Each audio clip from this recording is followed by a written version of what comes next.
So, good afternoon, everybody. For those of you who do not know me, I am Bambi Cliff. I am the training coach for Southern Bluegrass, and my wonderful co-host or colleague today is with me, which is Sharon Norris, and we are now hosting Training Plan Tips for Perfect Timing. And what we're going to do is we're actually going to start out with the connection before content activity to kind of get everybody on the same page and what we're talking about. So I'm going to ask you a couple of questions, and what I want you to do is I'm going to have you put in the chat. I'm going to give you a choice of a couple of things, and I want you to tell us which one you are. So here's our first one, okay? Do you get right up with the alarm or do you hit snooze? Tell us in the chat.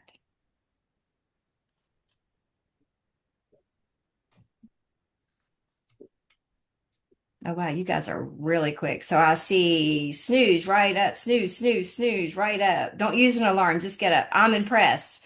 Right up, snooze, snooze. Okay, so about 50% maybe. Looks like a few more snoozes. Okay, so here's your next one. So once you get up, are you a slow start morning person or let's go as soon as your feet hit the floor? Let us know in chat. Slow start, slow, slow. Let's go, jump up, let's go, slow start. All right, again, kind of both. All right, let's go. All right. So here's our next one. Do you plan every hour of your day or do you like surprises? Oh yeah, April, I'm right there with you. I have to plan. Yep, surprises. Neither. That's an interesting one. Like surprises, no surprises, need a plan, surprises. Yeah. I plan work day and surprise the rest. All right. And somebody said both. That's awesome. All right. So here's your last one. All right. Do you check tomorrow's to-do list before bed or just see what happens in the morning? Check it before bed. Check it, mentally check it. Yeah. Wow. So almost everybody checks it before bed. Yeah, me too. I'm a big planner, so I definitely want to know what's happening. All right. So let's think about the way you move through your day, how you handle time, routines, and flexibility.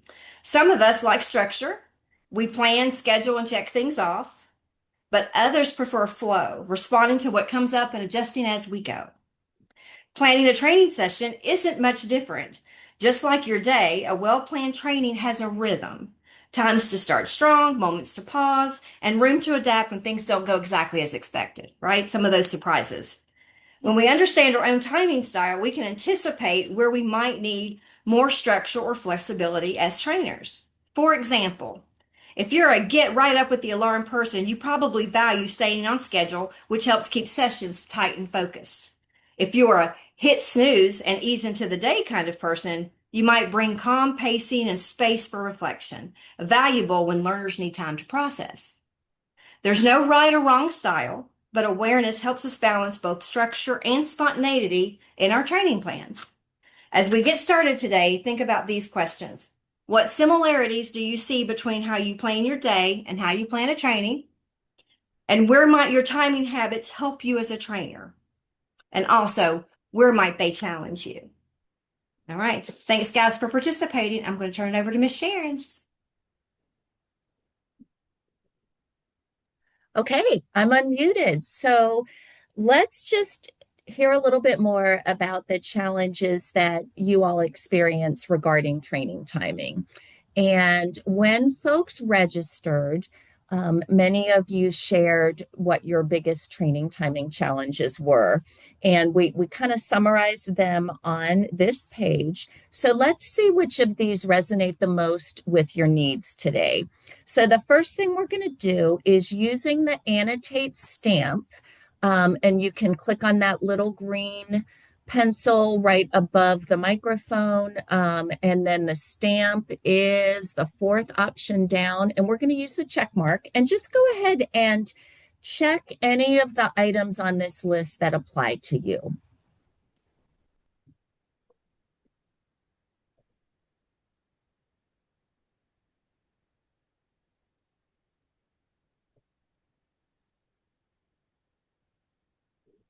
Okay.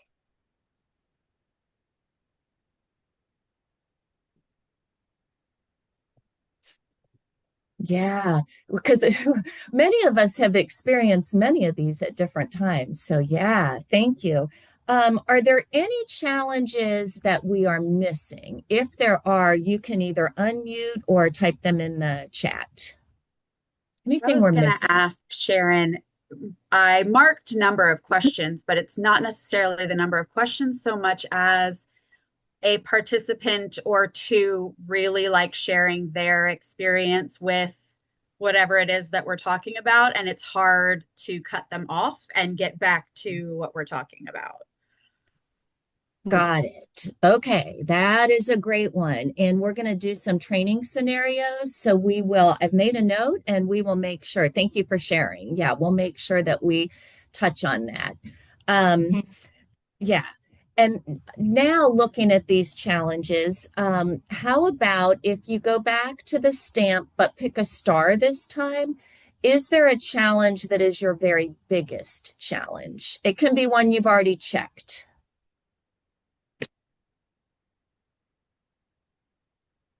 Aha.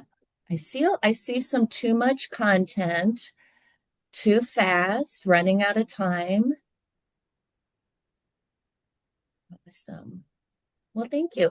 And then, if there's anything, because we all have our strengths as well. And one of the things we really want to do today is learn from each other because there is a lot of expertise in this group right now.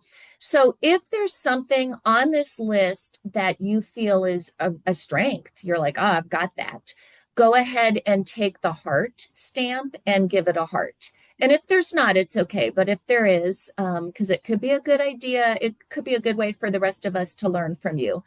And if there's something else that you think you are really strong at that's not on the list, feel free to pop that in the chat or unmute as well. Okay. So we've got some folks that are good at keeping on the schedule. Excellent. Mhm. And would anybody be interested in either unmuting or typing in the chat just to share your experience, either about a challenge or something that you feel that you've kind of mastered that's a strength? I see Kate says being able to ebb and flow to stay on schedule. Yeah, that's a good skill. How have you found, Kate, what have you found that kind of helps you do that? I think for the most part, it's if I know my content well enough and I have way too much content, but then it starts to feel like I'm also going on too long. Those were the two things that I did. Then being able to kind of skip along some of the other components in order to make time up again. So, yeah.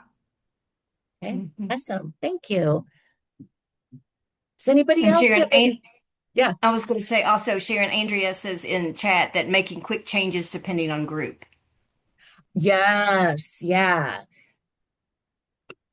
And Andrea, I imagine you do that a lot with the many groups that you all train. Yes, we do. I try to do a little needs assessment at the beginning to see kind of where everybody is, but generally they're all over the board. So you kind of have to go with the flow and figure out what's needed. Awesome. Well, thank you. All right. Well, let me, these very beautiful stamps, I'm going to clear these and then I will turn things back over to Bambi.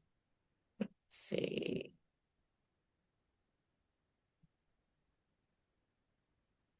All right. There we go. All right. So lots of challenges there. And as we progress, we're going to definitely address some of those. But we thought that we would just do kind of some lightning tips for you, Sharon and I. And then we also have a couple of our trainers who has volunteered to kind of give us a tip on what they do and how it helps them with their timing. So I'm going to start. And mine is always create an agenda. By creating this agenda, you're setting specific start and end times for each topic and activity to guide the session. And you're going to want to communicate this agenda and inform participants about the time constraints beforehand so they know what to expect. Plan for breaks by making sure that you're scheduling them, especially for longer sessions, to help participants stay focused and to separate the day into manageable chunks. However, Also, build in flexibility. While having a plan is crucial, be ready to adapt. Don't plan every minute and have a plan for how to adjust if you fall behind schedule. All right. I think Miss Sharon's going to share her tip next. I will. So here's our second lightning tip. And this is to manage the time that you spend on the knowledge portion of your training, or in other words, the time that you as a trainer spend sharing your content knowledge before skill practice. And this was something that a number of us stamped on our annotation page. So we know it's something that a lot of us struggle with because we're so excited about our content. And this is also something, by the way, that really applies to all different delivery methods, because we have trainers on here that do more than just face-to-face training. And in our experience during training observations, spending too much time presenting content is one of the most common reasons that training timing gets off track. Often there's so much time spent sharing the content information that there's not enough time for the skill practice and the debriefing. And then sometimes folks run out of time for the summary activity that ties everything together at the end. And we often get so excited by our content that it's easier to speak a little longer and add on more than we thought. And this can also lead to a lack of engagement, particularly if you've got participants that aren't great auditory learners. It's pretty easy to lose them. So have a realistic idea of how long your content actually is. One of the best things you can do for synchronous training is do a quick practice. You can even just time yourself using the stopwatch feature on your phone and just run through it and see how long it actually takes you, because you may need to prune some content. And the other thing that can help, depending on your presentation style, is to write a script and stick to that script, or write some bullet point notes. And then finally, this is an opportunity to really look at your content critically. Is it all need to know, or is some of it nice to know for your learners? Because if it's nice to know, then you could share it as a resource. So does anyone have any questions on this particular tip or anything relating to managing your content timing that you'd like to share?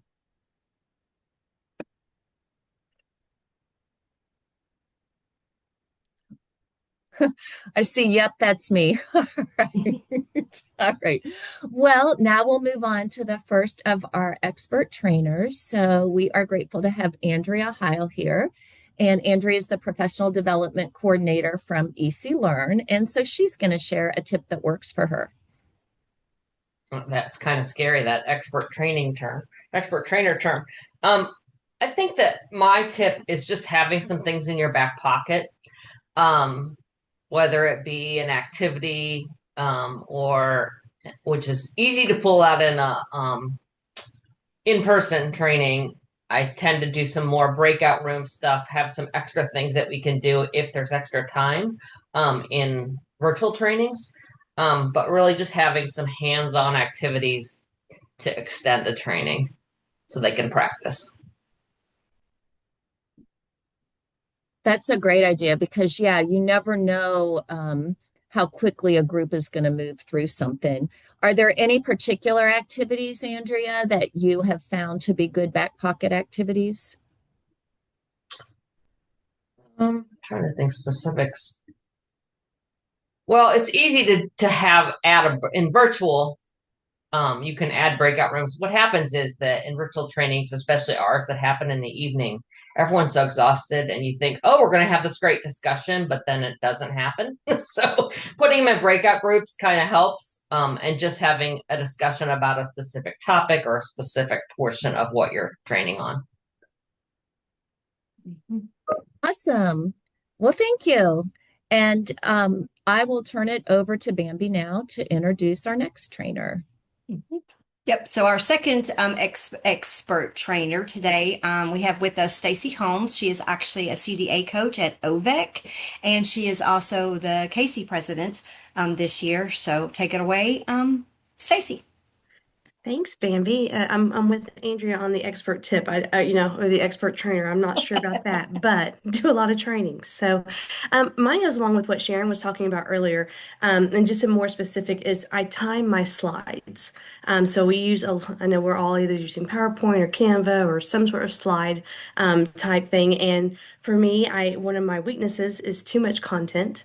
And so I tend to when I'm putting my presentation together will tend to time my slides. And depending on if it's an hour presentation or a 2 hour or that nature, I try to time 3 to 5 minutes per slide. And then I will always also throw a slide in where there's a break or there's room for questions because for my timing, I can try to be still talking. I'm a little bit of a yapper. And so if I don't remind myself and have that visual cue, that this is a good stopping point, or you may want to follow up on the information that you've given. So definitely, I've had to go back before, and when I've practiced my presentation, I realized I have way too many slides. This is going to go, it's an hour presentation. I'm going to go 2 hours easily. So I think that's probably the tip that's helped me the most is just to pay attention to the timing of the slides and kind of use that as a guide, kind of like a timer, and just don't put too many in. Although I do love the idea of having some stuff in your back pocket.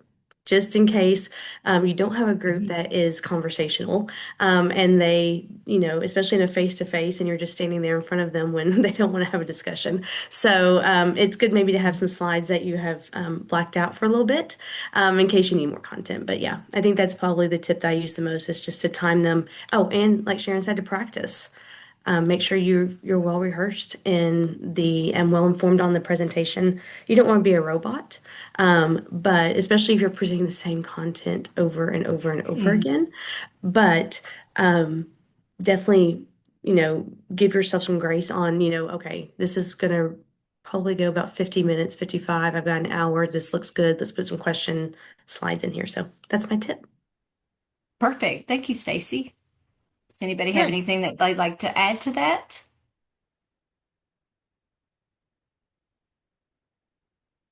Okay. Ms. Sharon? Okay. Well, we've shared a few lightning tips. I know there were some tips shared in the chat as well. Before we move into our Hive Mind training timing scenarios, does anybody have any other tips that have worked for you that we haven't discussed? And I'll actually share one really quickly. And that is just kind of relating to that practicing. If you've got an asynchronous training, have a few different learning styles go through it for you to really get an idea of how long your training takes and how long each section takes. But are there any other ideas that folks, any other tips that people want to share? You can type in the chat or you can unmute.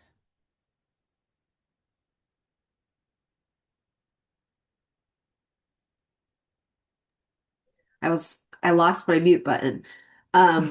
So I think something that I've used this year, actually, I think I've used for the past 2 years now that has seemed to help some is being very explicit about my expectations on participating from the very, very beginning. So during housekeeping, talking about keeping cameras on and that the only way we can be successful in learning with one another is if we speak up. And then, I ask people if if there's anybody in the audience that's ready to be brave and, be the first one to speak up. And it seems like that's been helping with some of that online, silence that I think we experience often. So I think that would be my tip or reflection on what I've done recently. Awesome. Thank you. Any other thoughts?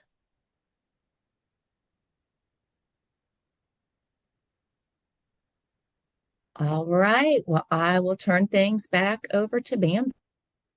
All right, now we're going to get to kind of connect with each other and talk a little bit and probably solve a few of those challenges that we looked at earlier but didn't actually discuss. So what we're going to do is Miss Sharon's going to put us into some breakout rooms, and then each room is going to have one scenario to look at. And sorry, Sharon has actually just dropped those scenarios into the chat. So if you want to grab those, you can do that. And you're only going to do the scenario that is based on your room number. So, for example, if you're in room one, obviously you're going to do scenario one. If you're in room two, you're going to do two, three, you're going to do three, four, you're going to do four. I think if I counted right, it should be like four or five or six people in a room, Sharon, if we do four, correct? Okay. All right. So, 10 minutes, you think? I was So, just going to ask, you want 10 minutes? I will I would do change. 10 minutes. Okay. And so you will have 10 minutes to look at the scenario, and then there are some discussion questions right after that. And then after the 10 minutes, we will come back and we will debrief a little bit and see what you all, some tips that you all have come up with, just kind of solve what's happening in those scenarios. Okay, so I think, am I right that everybody's back now? Looks like Looks it. like. Okay. Well, yes, we hope you had some good discussions. So we are going to take a minute to debrief, for a few minutes actually, and we're going to debrief by group. So group number one, which had scenario number one, the discussion won't end. Is there somebody from that group that's willing to read the scenario and then kind of share what you all discussed?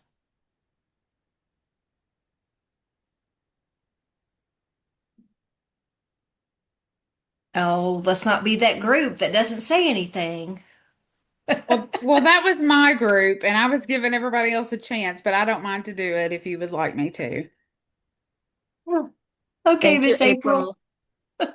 Okay, so our scenario was you've planned a 10-minute discussion, but participants are deeply engaged, sharing powerful insights and stories. You can see the value, but time is slipping away. You want me to read the questions that we had? Sure. Or Okay. just go one at a time if you want. Okay, well, our questions were, how do you decide whether to let the discussion continue or move on? What language can you use to respectfully direct the group, and how can you capture their ideas and still honor the schedule?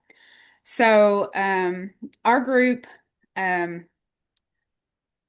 that basically to decide whether to move on or continue would be if the conversation was still meaningful and they were getting valuable information from the discussions that were going on. If it was turning negative, because one of ours had a comment that she's had some discussions that have kind of gone negative where they talk about, the wrong things that are happening in a center or with a teacher or something, and how to redirect that, trying to pull something positive out of their comment, or just kind of redirecting and starting with something else so that we can kind of move away from the negative stuff. And capturing their ideas and honoring schedule. We had a trainer who uses the parking lot, and so she and another trainer also said that they would make a note of the conversation that was going on or the additional stuff that they wanted to discuss, and if they had time, they would come back to it at the end or address it later on in the session. So those were some of our ideas. Yes, those are awesome. Thank you. And yeah, when people start being negative, and that kind of ties to the challenge we had earlier, where sometimes in a discussion people will be sharing a whole lot about their own experiences. So yeah, that redirecting language can be really helpful. Are there any phrases that either group one or that the rest of us have used? I mean, I've found it can be helpful to kind of frame it that we've got a couple more minutes to this discussion. Let's focus on X. But are there any other ways that you found to redirect people that works?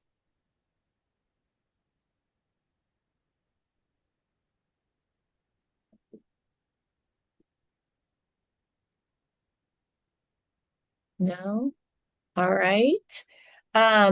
We also talked about how, and I know we all do, that validating their contributions, summarizing key takeaways, and then if you really need to move on, promising a follow-up as well.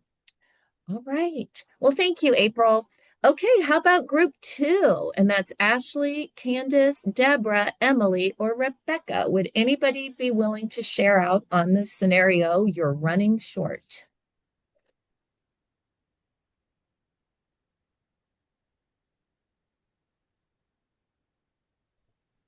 I was really hoping one of them would talk. Are you sure you guys don't want to talk? You had so many good ideas. I'll talk. Thanks, Emily. Okay. So our scenario was you're running short. You finish your planned content early and realize you have an extra 20 minutes. Participants look to you for what comes next. First of all of us were like, who does this happen to? Because it doesn't happen to any of us. But I understand there might be some weird, you know, parallel universe where this happens, where you have extra time at the end. And we all said, that we're kind of always prepared for that crazy scenario to happen, that we have things that we can kind of pull from. I was saying that usually KET puts our resources slides at the end, because if we have time, we can go through those resources. If not, the participants are always given a QR code where they can look at the resources on their own. So those slides are always there just in case we have time at the end to go through them. And then we also had somebody say they have like a review game that, is like already prepared that they can pull out and do if they have time, but they can't remember if they've ever even gotten to do it. So things like that, where it's like, okay, you should always over prepare so that if there is time at the end, or maybe you got your wires crossed and you thought this was an hour training and you get there and they're like, oh no, this is an hour and a half training. That way you can kind of say, oh, okay, well, I can pull this out, and do it at the end. There's also always the scenario that you can, give out little questions and split everybody up in groups and go through some review questions together and have them discuss what's their takeaway. And so there's lots of things I think that for me, that's a dream scenario. I would love to all of a sudden find out I've got extra time. That would be fantastic. So that's kind of what we discussed. That's awesome. Thank you. And I was thinking the same thing, Emily. Like, I don't think I've ever been finished with a training where I've got a whole bunch of empty time. No, and I know you've observed me, Sharon, and I don't have extra time. I'm the one that's always trying to get everything in at the end. You do a great job. You do. I had put in the chat, I love that idea of because many of us do offer resources, so have that available as an extra time. I think that's fantastic that you can go in and spend a little time going through the resources. Awesome. Does anybody have any other tips on that scenario for those of you that are manage time and get done early?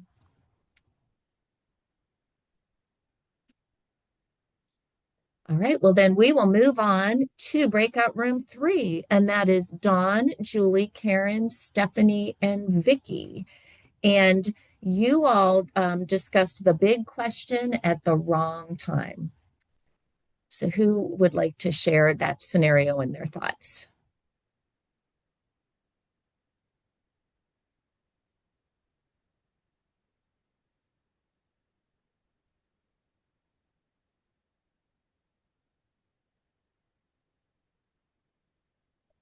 I guess I'll do it. Thank you, Dawn. I'll try and see if I can remember everything. So our questions were, one was, how do you honor the question while respecting time? Couple things we talked about, like one was prefacing it saying, hey, this is going to be a long-winded answer. It's going to take a while to discuss this. Let's finish up. Anybody who wants to stick around, we can continue this conversation. So that way, if people want to or need to leave, they can leave and they're not kind of stuck listening to the conversation if they don't want to be. Strategies to park the question. I can't remember what we said about that. Preventing it from happening, we had talked about doing just making sure that we don't have a question and answer at the last 5 minutes. So like have like the question and answer maybe 10, 15 minutes before it ends, and then like getting that, and then maybe shortening the summary if we need to, like if we do get a question that requires more in-depth response. And if it is one that requires more in-depth response, it might actually turn into being the summary. So depending on what the question is, it could probably help with that. And I totally forget what we said for the second one, strategies to use to park the questions. So if anybody in my group remembers what we said. Yeah, I was going to say, I think I mentioned besides a parking lot, you could also, if you're in an online training, Zoom has a separate questions feature, so questions don't get lost in the chat. You could use that. You could use a Padlet for that. So that was just a couple of different strategies. Yeah, those are great. And I think Stephanie Whaley, you've used the Slido Q&A as well to gather questions, I think, and to kind of serve as a parking lot. And so that could be another way to do that. And that also, if you use the Zoom questions or the Slido, that way you can kind of see them so you're not blindsided too. Yes, I mentioned that to the group that you introduced me to Slido, and something I try to remember. I get so excited being introduced to new technology and I'm anxious to use it. But then I do have to remember participants may need a low-tech option as well for a parking lot. And those that are ready and excited about a higher tech option can join in that with me. But just being aware of both and presenting both for maximum engagement of everyone so that everyone feels like they can actually participate. Yes, absolutely. Because we are all at different places on the, kind of technology continuum. So I love that idea of having alternate ways of participating. So thank you for sharing that. All right, if there's nothing else on scenario 3, then we will move to our final group, and that's Andrea, Greta, Glenna, Jenny, Kate, and Stephanie. And you all talked about the activity that takes too long.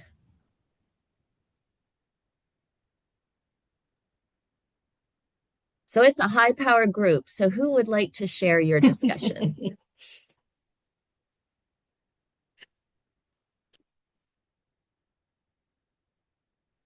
I'm trying to wait them out, but it's not working. So I will I will lead this. Our scenario was a hands-on activity planned for 15 minutes has now taken 25. People are engaged and having fun, but you still have 2 important topics to cover. So the discussion question number 1, how do you wrap it up without killing the momentum? And I didn't write anything down, so my team feel free to beep in and add to, or if you thought of something between then and now. We talked that really we had more trouble getting the momentum built up rather than trying to kill it. We hadn't had any experience with that.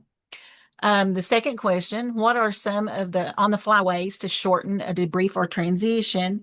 And a real good idea was shared that use one word or phrase what you remembered about the training or the topic that you're questioning about. And as you go around the room reading your one word or your phrase, you can't use anything that was already said. So that kind of cuts it down, with the participants expanding on the topics and things. So I thought that was a good idea.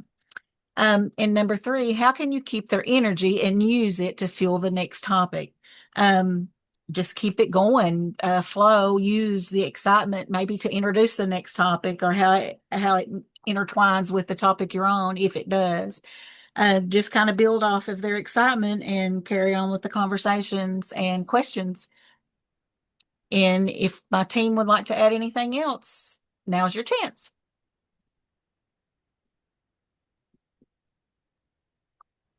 Thank you, Glenna. I see some thumbs up. These are great ideas. I love the one word or phrase. We have used that also. If you're running a little short at the end, but you want to do a quick transfer of learning activities, you can have them do a one word or phrase, one word actually, of something they're going to change when they get back to their work environment. And you can do it in a real lightning way, and it generates energy, but it can also be a way to keep things moving. So Sharon, awesome. Yes. I would like to add one more thing that we discussed. It wasn't on our list, but we talked about the importance of making the training activities comfortable for everybody, that everybody doesn't like group activity. Everybody doesn't like being called on to answer, or everybody doesn't like speaking in front of a room full of people. So we talked about being conscientious of that and respectful of other people's way of learning. Absolutely. Yes. Thank you. Thank you. Any other thoughts on any of the scenarios before I turn it back over to Bambi? Or on the question of somebody brought up that a challenge can be somebody who's getting really deeply into their personal work situation. So any suggestions for that, or on anything else that we talked about?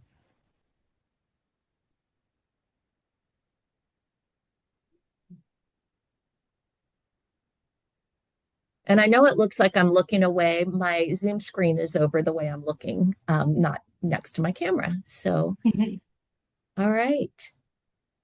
All right. Well, then I will turn things back over to Miss Bambi, and I will start sharing my screen again. All right. So, okay. At this point, we just want to kind of know what your final thoughts are of all these wonderful tips and discussion that we've had today. So we're going to debrief just a little bit. So in the chat, I want you to finish the following statement. The statement is, one timing challenge I'll handle differently after today is, and then you're going to complete that in the chat. I'm excited to see these. So what is one timing challenge that you're going to handle differently after today?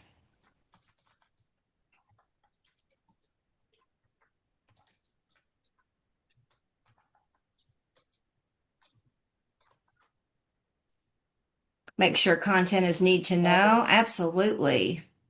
Using a resource slide. Yes, for nice to know. Great, Stephanie. Julie says, remember resources are a way to extend training content. Absolutely. Oh, that resource slides multiple times. Review my content to see if it is a need to know. Yes, resource slide. Using a one-word summary.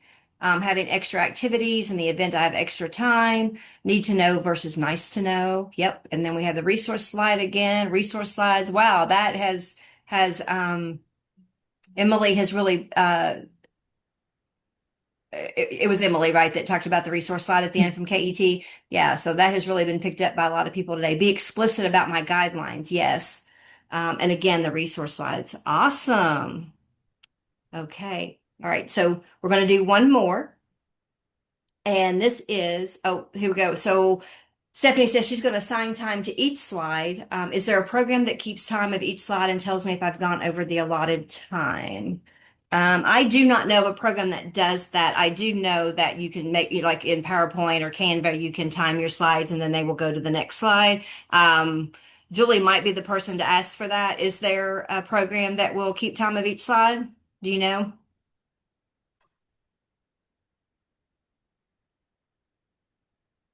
You are muted, by the way. Sorry, the easiest way to do that would be just to put a cell phone clock up where you can see it when you start talking. It could be a countdown to as long as you want. Like most phones have a timer on them. And so if the activity was supposed to take 15 minutes, you could just start the timer and have it count down to 0 so you can see where you're at. I know a lot of churches actually do that. They've got a clock up so the preacher doesn't go too long.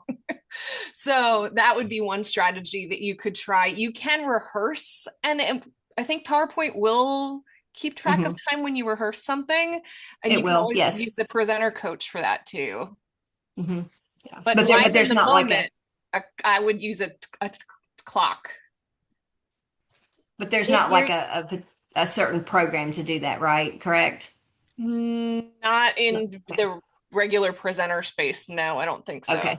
If you're using PowerPoint, if you're using PowerPoint and you put it on presenter mode, it has a clock that counts for you for the whole time that you have it open.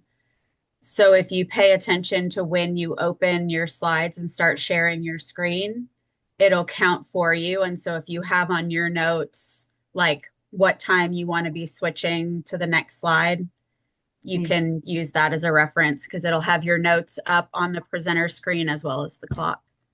Perfect. Thank you for sharing that, Stephanie. Appreciate you. And Julie, thank you for those ideas as well. And Stephanie, you had your hand up. Was that what you were waiting to share? Yeah, that was it. Okay, thank you. Yeah, that's helpful to know.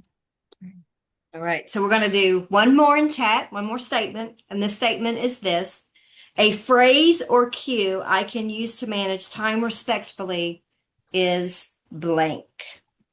A phrase or cue I can use to manage time respectfully is what?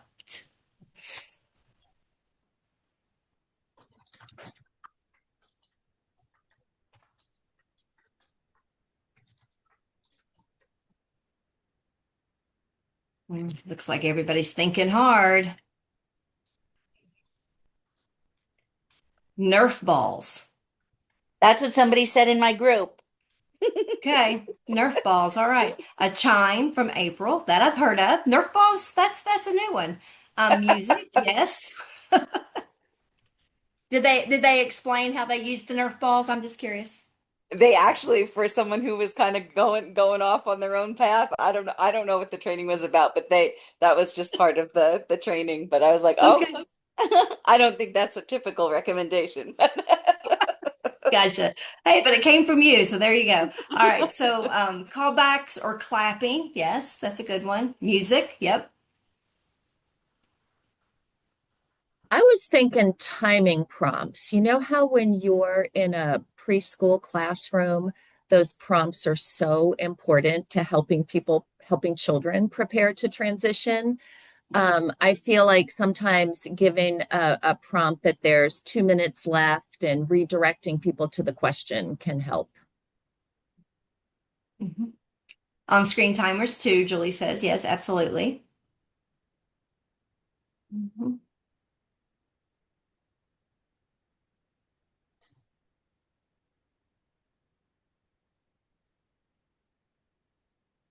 All right. So just some great tips today and some great discussions. Is there anybody that, as you've been sitting here today, that you thought of another tip that you would like to share with everybody? Or something that we may have missed, or a question that you may have about timing? You know, if someone has a question that is too lengthy or whatever, this is Vicky, I'm sorry. Sometimes it's okay to be honest as well. We haven't talked about being honest that, hey, I don't have that answer, but I can get back with you or we can send it out. Absolutely. Absolutely. Yep. And it's okay to say, I'll send the group an email with the answer once I find out. Absolutely. Yep. Anybody else? I'll say a quick one. If you are doing a training and it is going short, do you have enough activities incorporated? If so, are you watching as you go? Because you can always extend some of that activity time as you go if you're kind of keeping an eye on things. Yep. Good tip. Yep. And before we move on to some upcoming things that are happening, just remember, just as a reminder, timing flexibility is a trainer's superpower. Great facilitators read the room, adapt gracefully, and then keep learning goals front and center no matter what the clock says. So that's what's most important, are those learning goals. All right, I'm going to turn it over to Miss Sharon. All right, and I just popped a couple of other resources in the chat that you can look at. One is just a summary of some timing tips that we have put together. Much of them are what we discussed. And that summary also includes just a little review of kind of how your training plan timing should break down. And then the second thing I shared was a tool from the Bob Pike group. And it doesn't replace a training plan is what they say, but it's a timing quick flow. and it lets you kind of plan the timing for each little piece and adjust it quickly on the fly. It's also got space to have your facilitator, what do they need to do or what can they cue you? So some people may find that helpful. So we've shared both of those. Thank you so much for giving us your time this afternoon. And there was so much great sharing and so many good ideas. So thank you.